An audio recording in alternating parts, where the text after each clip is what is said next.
Hi, everyone. Today, let's talk about stocks I'm trading. Every week, I talk about the stocks that I'm trading, and first up today is Crowdstrike. They've been on quite the bull run, and they're projecting their first break-even quarter. Second up for today is Bank of America, which continues to stand out amongst its peers. However, all of the bank stocks are beaten down.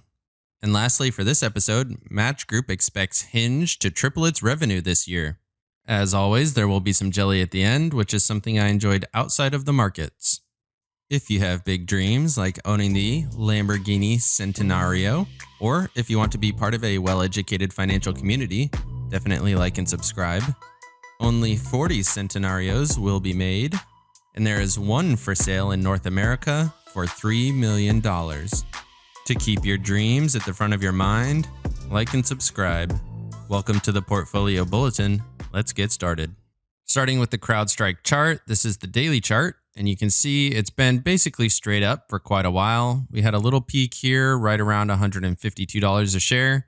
Then we dipped down and we came back up, and we didn't quite make those highs, and we've dipped back down. The market was down overall yesterday, so it's hard to say if this is going to become a downward trend. But overall, the company has been straight up.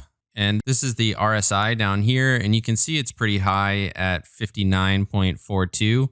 Looking at the 4-hour chart, it looks like it might be the start of a downtrend, but Crowdstrike has been so strong for quite a while that I don't think we're going to see a major retraction the same way we are seeing in other tech stocks. That being said, I don't think it's a great buy right now at $135 a share, but anything below $110 a share I think is a good buy. Moving on to the article, Crowdstrike is predicted to post an EPS of $0 on their upcoming quarter. This is significant because they've had losing quarters up until now, mainly driven by their advertising budget. They briefly talk about how Crowdstrike has been rallying pretty aggressively, and the 52-week range is $32 all the way up to $153 a share. Their earnings per share is minus 34%, which of course is not great as a publicly traded company. But companies that are in the early stages often post negative earnings, mainly because they're reinvesting all of their revenue into the business. Companies like Uber often post a loss, generally for the same reasons. They also say the 50-day moving average is at $114 a share, and the 200-day moving average is at $80 a share. This supports my point earlier saying that it's probably not a good buy immediately, but anything below $110 a share is probably a good time to buy in. Or in my case, sell puts. Looking at insider ownership, only 0.8% of shares are owned by company insiders. In contrast, 74.5% are owned by institutions. This is generally not what you like to see. They also mentioned the president and CEO was selling shares at $130 per share.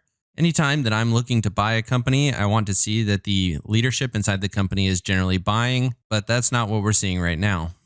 Looking at some of the indicators, the price to sales ratio is 43.13, which is pretty high for any publicly traded company. We're used to hearing price to earnings, but since Crowdstrike doesn't have any earnings, we use price to sales. And generally, you want to see a ratio that's pretty low. For reference, Apple is trading at 33 price to earnings, whereas this is trading at 43 price to sales, generally meaning that the price is a little bit expensive on the per share basis. But it really depends on your thesis. If you think the company is going to be worth more in the future, then it might not be a bad time to buy, but understand you're buying in at a time when the stock is fairly expensive. Looking at my position in Crowdstrike, I currently sold the 110 puts and purchased the $97.5 puts. I originally sold this credit spread for $2.10, and it's currently worth 57 cents, meaning that this is in a profit of about $150. And looking at this chart, I probably should have gotten out of it already, and I'll look to close this here in the near future, but so far it's been a good trade.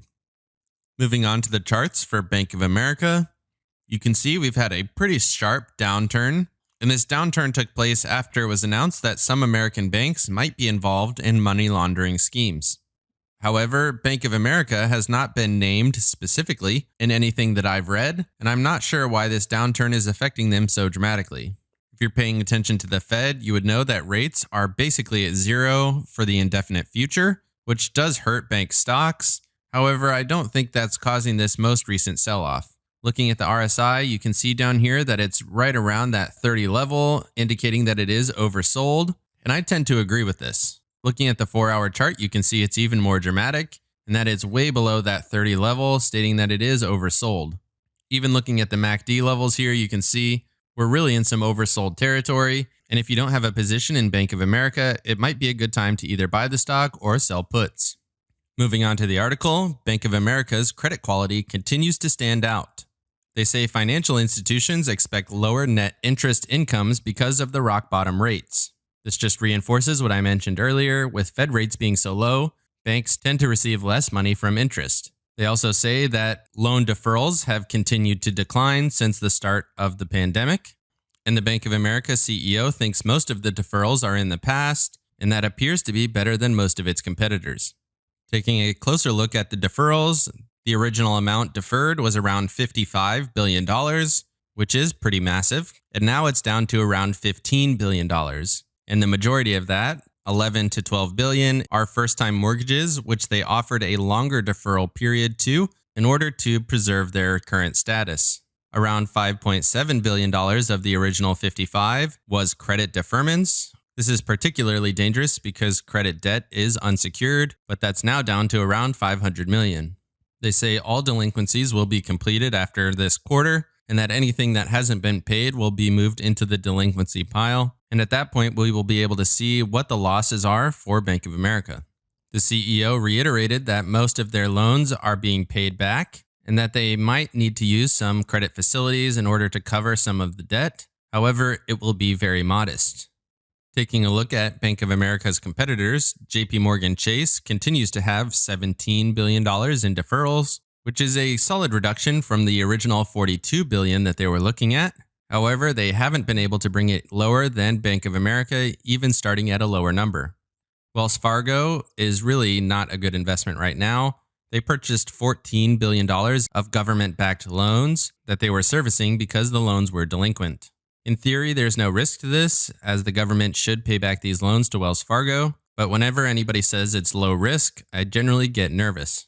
And lastly, for competitors, Citigroup said that around 80% of its borrowers are now off of forbearance programs, but they never really gave a very clear indicator of what the original numbers were, and they did say that they were going to maintain some reserves going through third quarter in order to cover some of those losses.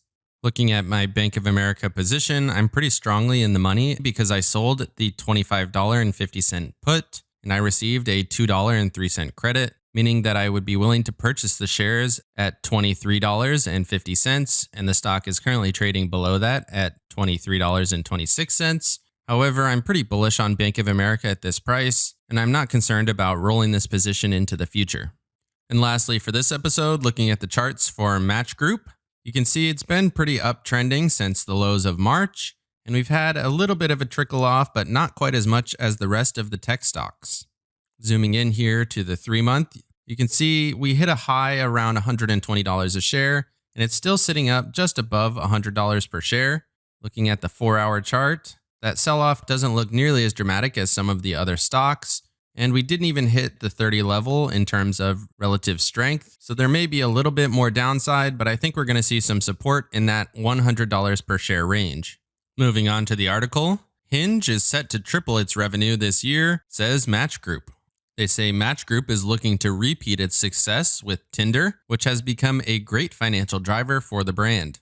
Match first bought Hinge in 2017, and since then, its user base has grown by 20 times. The company is looking to use the lessons learned from Tinder and apply those to Hinge in order to make it a better revenue-flowing app while not losing its appeal to mostly urban millennials. Hinge has been around since 2012 and is looking to get around the hookup culture that is favored on Tinder, and they want to build more serious relationships. Match says it's built its user base to a substantial amount, and it's finally time to start focusing on a little bit more monetization of the app. They say that they are continuing to grow the company across many markets in the United States, primarily in cities, and they want to grow over in the UK, as well as Australia and some Scandinavian countries. Analysts have been warm to Hinge's potential, raising stock price targets from $141 per share up to $151 per share, representing about a 50% growth point from the current share price at around $100 per share. Overall, Hinge is a good move for Match, which has previously been focused on the older demographic of daters, but with apps like Tinder and now Hinge has focused more on the younger demographics. Looking at my current position in Match, I sold the $100 puts and purchased the $85 puts, and that spread was worth $1.65 per share, and it's currently worth $308, meaning that I'm currently in a losing position of $143, but the stock is still at $103.43. So as long as the stock stays right here all the way up until expiration, then I will collect the full $165 credit. So to summarize, Crowdstrike is overbought, Bank of America is oversold, and Match Group is right in the middle, but it does have some long-term potential upside. Definitely comment down below what you think of any of these stocks. Like and subscribe if you got any value out of this video. Of course, this is not financial advice. This is all for entertainment purposes. And with that, let's get to today's jelly. So today's jelly is the Lamborghini Centenario review by Doug DeMuro. He's pretty much the premier car reviewer on YouTube right now, and he got his hands on a 1 of 40 Centenario that's worth $3 million. So here's some clips from that video. This is a Lamborghini Centenario, and it is the ultimate modern Lamborghini. It has 760 horsepower. It'll do 0 to 60 in 2.8 seconds. It has a price tag of just under $3 million.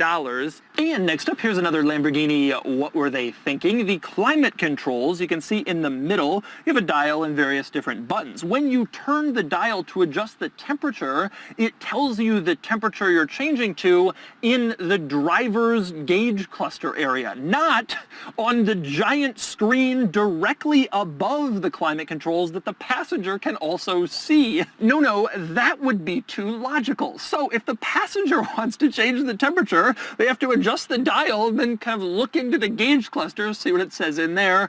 Typical Lamborghini.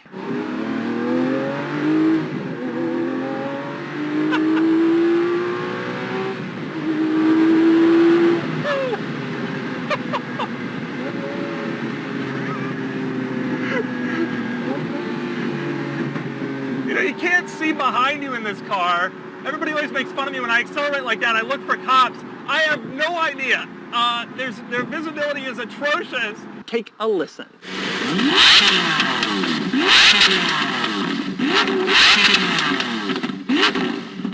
Ah, yes, the sound of $3 million revving its engine.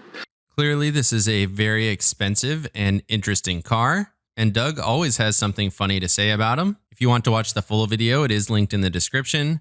Definitely comment down below what you thought of this video. Definitely like and subscribe before you go, and have a great day.